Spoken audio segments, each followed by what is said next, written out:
Hello, ladies and gentlemen, welcome back. This is Force with some more Friday Night Magic. Today we will be playing Enchanters Arsenal, a rather interesting deck that focuses around a few creatures, but some enchantments to make those creatures really awesome. One of those few creatures that we love is Argothian Enchantress, which lets us draw cards whenever we play enchantments. Unfortunately, we don't have any forests in this hand, because otherwise it's a pretty decent hand. We're going to try drawing a new one here. Okay, this is all right. We don't have that early game that we just had, but not, we could have not drawn into a forest for several turns, and then we would have kind of been in a tough situation. So, all right, we're going to start off here with an Evolving Wilds. Let's see, we're going to be seeing, alrighty, I'm playing this deck. Okay, all right, so this will be interesting. I really like conceptually this deck. I'm not sure how well it performs in the meta that is Duels 2014, but that's okay because we're going to be getting a new meta very soon with Duels 2015 just around the corner. All right, going to pass the turn over to the opponent. He'll be hitting us for one with the Doom Traveler, and then likely also playing a small minion that he's eventually going to overrun us with. That's his game plan. He's going to be getting a bunch of guys into play. He's going to overrun us with them. So he's going to start off by swinging away the Doom Traveler.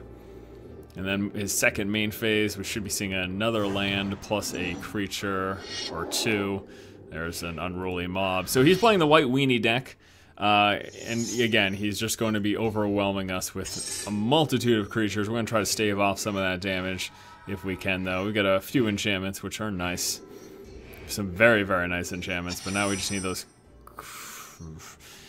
Let me see here. I don't know that I want to use that on anything that he has thus far, to be honest with you. I think we're just going to go with another Evolving Wilds and pass the turn on over. We're going to be getting hit for a bit early on. Next turn we can play the Oracle of Nectars, which will allow us to start gaining life in upcoming turns if we have no other plays and things to do with our mana. I didn't want to play the Journey into Nowhere. This is going to let me exile a creature, but those two creatures by themselves, not a huge deal. And he's likely to have many more creatures that are much more threatening that I want to focus Journey to Nowhere on. So that's why we didn't play this last turn. We could have just played a land. We could have just played one of our basic lands that we had in our hands instead of that Evolving Wilds and then thrown that into play. But okay, so let's take a look here. We've got the Oracle that we can play. We could play, no, obviously not. We could play the Pride Mage as well. I think we'll just go with the Oracle because this is going to allow us to start gaining life if we go turns without using up all of our mana.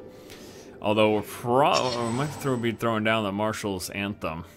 Although if I wait a couple of turns, we could also kicker it, so we'll have to see. Right now we've got blockers for what he has. His Unruly Mob we would want to block because the Unruly Mob gets pumped up when other creatures die. So he is just going to attack with his Doom Traveler. We are just going to let that go through. I'll tell you why right now. If I block this, he gets a 1/1 token in play that's flying, plus his Unruly Mob gets bigger. He's going to be throwing down a Fiend Hunter, and he'll be using that to exile this creature. I think I will be doing the Journey to Nowhere on his Fiend Hunter. That exiles his Fiend Hunter, plus we'll get our creature back, which is very nice. You have my Enchantress. Well, we're gonna right now, we'll be doing the Journey to Nowhere. Okay, so it comes into play, we exile a creature, and that creature will stay exiled so long as Journey to Nowhere is in play. So we're gonna exile the Fiend Hunter, and when the Fiend Hunter becomes exiled, he'll be leaving play, and we should be getting our creature back in play. There we go. And then I think we will also play the Pride Mage. I think I'm gonna enjoy playing the Pride Mage. This is going to allow it. Number one, this is a creature with Exalted. We can also sacrifice it to destroy an artifact or enchantment. That's not so useful right now, but the fact that it's a creature with Exalted means that we are going to be able to swing for more. You guys will see what we're talking about in 1 second. So he's going to swing for 1. We're going to let that go through. Let me just show you guys exactly what Exalted is. So whenever one of your creatures attacks alone, it gets +1/+1 till end turn for each other wait. Shit. I was just thinking, for a second I was like, wait a second, don't I want to... so we might not even utilize the Exiled. So we've got a few options. We've got Pacified, we've got Yavimai's Enchantress, which we could play. Gets pumped up based on the enchantments on the battlefield. I think we Probably will play that. Alright, what I'm going to do, we're going to start off with the combat phase, and we're just going to attack with the Pride Mage. I'd like to see what he's got going on here, if anything. So we're going to attack with the Pride Mage. We've got Exalted, so it's going to get pumped up 1 since it's attacking alone. I'm not attacking with this because I don't know if he's got something that he can potentially kill. Plus, I'd like to save this for a blocker, potentially. And right now we're going to go with the Yavimaya Enchantress. So Yavimaya Enchantress is a 2/2. It gets +1/+1 for each other enchantment on the battlefield. So remember, the whole idea with this deck is that we can have lots of enchantments in play. And so if we have lots of enchantments in play, plus our Yavimaya Enchantress, it's going to get really big. We can do things like give her Trample. We can pump her up 8/8 and give her Trample with the Gigantiform. And actually, it wouldn't be 8, it would be 9 because it would count as an additional enchantment, which would pump her up further. And we could potentially, if we draw land, we could hit for a lot. All right, so let's see. He's going to play Requiem Angel. Whenever another non-spirit creature you control dies, put a 1/1 creature with flying into the battlefield. Okay. So he's got a 5/5 Angel. If any of his creatures dies, he gets creature with flying in play. But if we draw land, we're going to get +8/+8 trample on this, which will be rather hilarious. He's going to swing for 1. We will let that go through, because again, we don't want to block it. It would pump this thing up. And then, plus we couldn't block anything with flying. And then before the end of his turn, we've got an extra land, so we can now use our Oracle of the Nectars to gain life. Fantastic. Let's hope we draw land. We do! I think Gigantiform is what we should do right now. I think absolutely. I feel like we should do that. We could also pacify that thing. Yeah, but why not just Gigantiform this thing and make it gigantic? We're doing it without Kicker. We could do it with Kicker to give it another +8/+8 by pulling another Gigantiform plus from our graveyard. This is so hilarious. Alright. So, Enchanted creature is an 8/8 and has trample. And then it gets, so it comes in 8/8, and then it gets 2 more for the 2 enchantments in play, so it's a 10/10 with trample, okay? So then we pass the turn, or we go into combat, and we're gonna swing with this. It's gonna get pumped up to an 11/11 because of our Exalted in play. And let's see what he does. He's getting hit with 11/11 trample. Looks like he is just gonna let through. So he might have removal for it, actually. He might have removal for it. Well, I mean, blocking it wouldn't have... Yeah, he could have a Path to Exile. I believe that deck runs it. I honestly haven't played Duels 20... I know I play it every Friday. You guys watch these videos, but I don't play it much on my off time because I don't know. I'm really looking forward to Duels 2015. I'll just say that. I'm really looking forward to Duels 2015. Now, let's see what he's going to do. He's going to hit me for 5. Okay, that's gonna... I can't block it. It's a flying creature, so it's gonna bring me down to 10. He must have removal for this. I don't know if it's gonna matter, though, if we play the Marshal's Anthem. And if we draw 1 more land, we can play with Kicker, which is gonna be hilarious. Well, we don't even have anything to fetch, so never mind. There's no reason for us to play with. Alright, he's gonna play 5/5 Flying Vigilance. Okay, so he's dead. Yeah. He's dead. So we can play this with Kicker, but the Kicker, it lets you take creatures from your graveyard and put them in the battlefield. That does us no good right now. What we will do, though, is we are going to throw down a Pacify on this guy. We will then throw down, we could put a lore or whatever. Let's put down a Marshal's Anthem. It's going to give our creatures +1/+1. And then we're just gonna swing for the obvious victory here. He does not have enough to block all this damage. He's tapped out, so we're not gonna see any instants from him. So that is the game. Blocking phase, can't block with 5/5. Let's all go through. Game number 1 is a win. And the final match for today will be against the Dream Ghoul. Dream Ghoul, huh? All right, let's still. As soon as Dream Ghoul readies up. Dream Ghoul, there you go, good job. All right, final match here, Friday Night Magic. I'm really disappointed last game because we had some really good early cards. This is actually pretty decent too. We got the, okay, let's keep it. We had some really good early cards, but he just overwhelmed the heck out of us, and we've got no mass removal. We've got a bit of target removal, but no mass removal.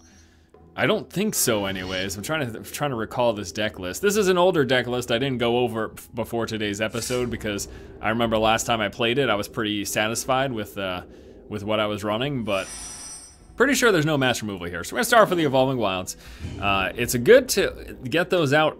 If you don't have any first turn play, it's good to get those out early because it thins out your deck. So Evolving Wilds is a card, and then you get rid of, you draw Evolving Wilds, but then you get rid of it to play another land. Oh wow, it's gonna be a very interesting game as we are both playing the same deck. So this filters an extra card out of your deck, which is always nice because that helps get rid of the RNG. The RNG still exists, but you have got the Enchantress. You have a greater likelihood of drawing into the cards that you want when you're filtering through things. So this is going to be a very interesting game. Now I have the Pride Mage to get rid of some of his potent enchantments. Unfortunately, I have no enchantment to play next turn. So yeah, I will be able to play a Pride Mage and hit him for 1, but that's not going to do much good because now he's got an Oracle of Nectars to block with. Plus he would kill this, so I don't want to attack into that. So the Oracle of Nectar scares me. Oh my gosh, this is gonna be not too bad. Although actually I guess in this match, never mind. It's not a great card for this matchup, never mind. Okay. So we do have the pacifism, but in this, right now, the stuff that he has in play, I don't really want to pacify. I don't really care to pacify that too much, so let's just play the Pride Mage. So he can hit me for 2, whatever. That means he's not gaining life. He's gonna have some potentially big scary creatures later on, most likely, that I will want to pacify. This is, I mean, this will be an okay card. It's a 5/5. The pro blue, black, and red is very great in matchups with blue, black, and red, but in this matchup, it's not gonna do so much good. He's gonna play Hidden Spider, where opponent casts a creature flying, Hidden Spider becomes a 3/5. So I could kill that. By sacrificing my Pride Mage. I'll wait until I get any flying creatures though, which right now is not the case, so yeah. Alright, so he's got a blocker now, unfortunately. He's gonna hit me for 2, I'm gonna take it.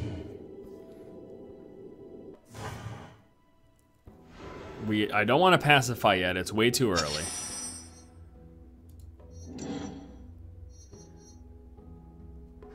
I think we will throw down the Enchanters right now, though, and then next turn we can play Marshal's Anthem. So we're going to throw down the Enchantress, gets pumped up for each enchantment on the battlefield. That includes my opponent's enchantments. So right now it's going to be a 3/3 because there's one other enchantment in the battlefield.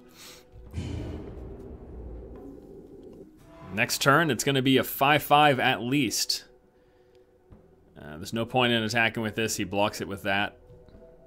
So it's gonna be a 5/5 at least because we're gonna play this, which is an enchantment. Plus, this will pump up our creatures 1/1. So playing the enchantment will make it a 4/4. The enchantment itself will turn it into a 5/5. It could be bigger if he plays any enchantments during his turn, which he probably will because he's running an enchantment deck.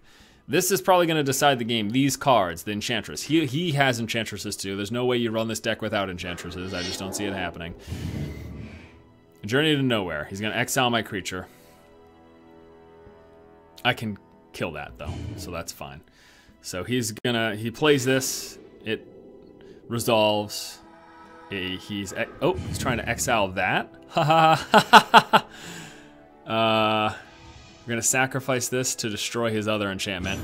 And then because this has no target, it fizzles. So, and then he plays the pacifism. Okay, so either way he had removal. Well, there you go. So he pacified my creature, and there's nothing I can do about it right now. So that means I can't attack or block with Yavimaya Enchanters right now. Okay, boy oh boy, this is going to be such an interesting game.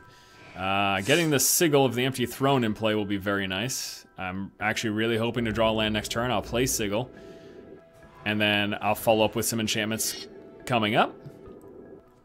I'm going to take that too. And I'm gonna start getting a bunch of 4/4 flyers in play, which will be amazing. Oh, that is not the land that we wanted.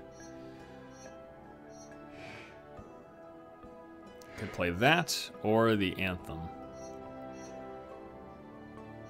I really just need another land. I'm not going to play the pacifism. I should wait to play the Anthem, because I can play it with Kicker eventually in the future. We're going to play the Gibbons, though.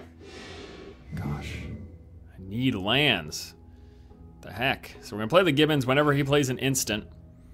This will turn into a 4/4 ape. We're going to play the Wall of Blossoms. Come on, lands, lands, lands, lands, lands. There's 24 lands in the... 24 lands in the deck. There we go. We will not play the pacifism. I'm going to save it once more for a more threatening creature from him. Plus, it'd also be nice to have it for after I play the Sigil of the Empty Throne, which I can now play next turn because I drew a land. And eventually, if I can play Marshall's Anthem with Kicker, I'll be able to pull a creature from my graveyard, which will be the Pride Mage, and then with that, I can get rid of his pacifism, which will let me then attack and or block with my Enchantress. So that's pretty much my current game plan. Empty Throne next turn. Okay. Empty Throne next turn. Follow it up with a... I need to kill that. Ugh. And then follow it up in upcoming turns with more enchantments. Get a bunch of flying creatures in play. That'll be very good. This is annoying, though. This is going to be... Whenever I cast a creature, this is going to become a 4/4 with protection from the creature's colors. So whenever I play a creature, oh my gosh, so that means I can't play this, because then he becomes a 4/4 with protection from green and white, which means I won't be able to block with anything. I ideally want to play a white creature so that I can then block with this once I remove the pacifism. This is such an interesting matchup, man oh man. The Mirror. Alright, so he's going to Ethereal Armor. He's going to give it +1 for each enchantment he controls, plus for strike. So that's going to make him a 6/6 for a strike. Looks like I found my pacifism target. We are just going to block that with Wall of Blossoms. I do not want to take that 6. Okay. Huh. Ooh. Could get an open angel of my own. But I think we're gonna Empty Throne. I think that getting... In the upcoming turns, we're gonna be getting a bunch of 4/4 flyers in play.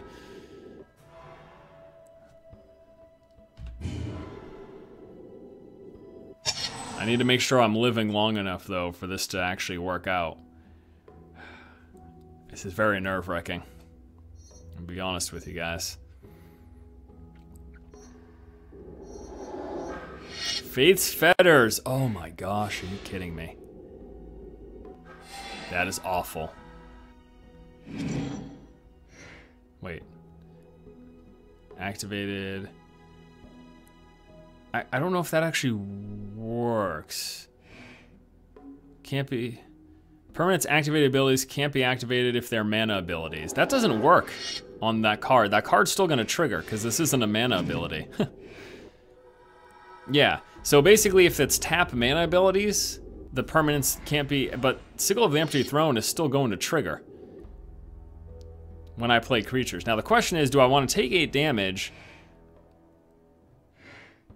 Or do I want to be able to draw cards off of Enchantress? That's the question right now.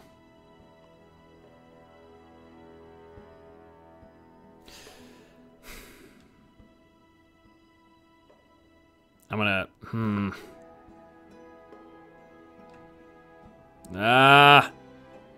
oh gosh, it's, 8 damage or have future card draw. I'm gonna take the 8 damage. Oh, this is so risky. But I'm gonna take the 8 damage. Wait a second, what's the other enchantment that he had? Oh, life gain. Gosh. Alright, here goes. So I could do this with Kicker, but that's only gonna be 1 enchantment. It would let me get my thing back into the battlefield. Oh no, I can't do it with Kicker right now, so never mind. I don't even have that option. Alright, we're gonna pacify that. Draw a card.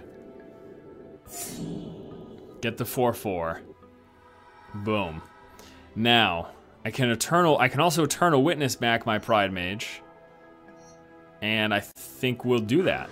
I'm gonna play this. He's gonna get a 4/4 protection from green, but I've got a 4/4 white creature in play. So that's not the biggest of problems. We're gonna get the Pride Mage back. Goes in our hand. Okay. Okay, so this is very interesting. He could win if he plays this and gets an 8/8 trample. I can't block with this yet. I need to play the Pride Mage and remove this pacifism. But I've got a 4/4 flyer to block with. This is so crazy. This game, oh my gosh. This matchup. I know he's at 32 life, but I'm not so concerned about the life. As long as I can survive, and if I can get this rolling with a bunch of these 4/4 flyers in play, I could win. It looks pretty abysmal right now. Whenever you cast an enchantment spell, put a 1/1 counter on each creature you control. That is awful. For me. I need a face. No, that doesn't even do it. His enchantment, it gets a 1/1 on each creature he controls.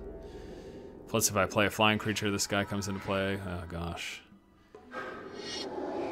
Place a Gibbons, gets a 1/1 on each he controls. This is not good.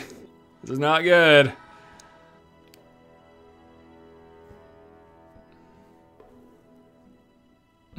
This is not good at all. Oh boy.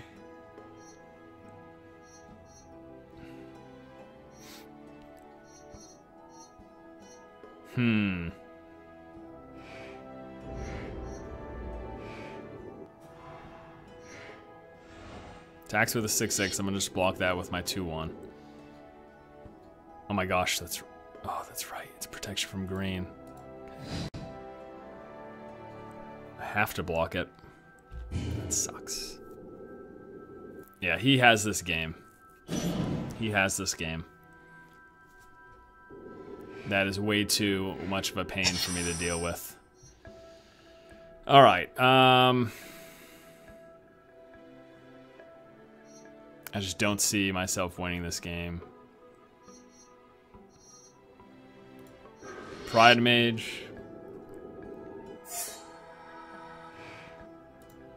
Destroy.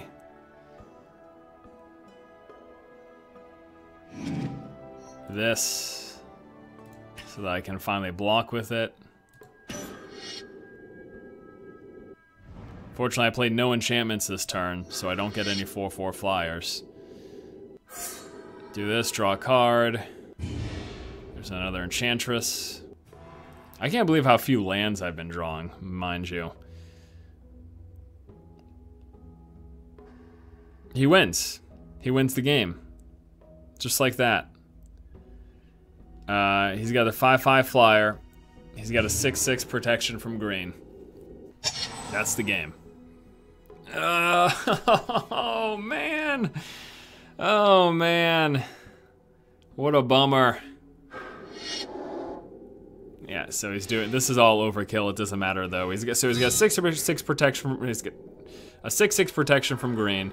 He's got a 6/6 flyer. I mean, this is getting bigger, too, but I can't prevent damage from either one of these two sources. So all he needs to do is swing with them, and then that's it. And he's just doing a lot of extra things, but it doesn't matter, because that is the game. Oh, that mirror matchup loss. How sad. That was a good game, though. It was definitely a fun game. It was very interesting, because there were times when I thought I actually could pull it out and get the win, but as you saw, that didn't end up happening. He just ended up trumping me with some of his cards. Let's take a look at the deck list here. Enchanters Arsenal, running 4 of the Evolving Wilds, and we've got 10 Plains and 10 Forest. Get some early enchantments. The armor here, giving a creature +1/+1 for each enchantment, plus first strike. Hidden Gibbons, if a player plays an instant, we get a 4/4. Rancor, +2/+0 trample, plus it comes back. The Pride Mage as a exalted creature, but also as artifact and enchantment removal. Agarthian Enchantress to draw cards whenever we play enchantments. Wall Blossoms for card draw. Spirit Loop, deal damage, gain life with a creature. Pacifism to lock down a creature. Journey to Nowhere to lock down a creature. Oracle of Nectars for life gain. Eternal Witness for graveyard fetch. Very, very great card. Yavimaya Enchantress gets pumped up for enchantments in play. Enchantress' Presence, draw a card whenever I play an enchantment. We've got the Lore to force creatures to block a creature. Marshal's Anthem for pumping up our creatures plus graveyard fetch. Opal Titan gets protection from a color of a creature cast of an opponent. Fate's Fetters for locking down permanents. The Oversoul of Dusk, 5/5 pro blue, black, and red. Very strong in a lot of matchups, unfortunately not the ones we played today. We've got the Privilege Position, other permanents you control of Hexproof. Empty Throne for getting flyers in play when you're playing enchantments, and then Gigantiform. Yeah, it's a good deck. I like it. I like it because it's techy. I like enchantment-based decks. I think they're a lot of fun. We ended up going 1-for-1 today, but both games were fun games, so I guess that's all that matters. Thanks so much for watching. Stay tuned next week for another episode of Friday Night Magic. Keep watching and keep owning.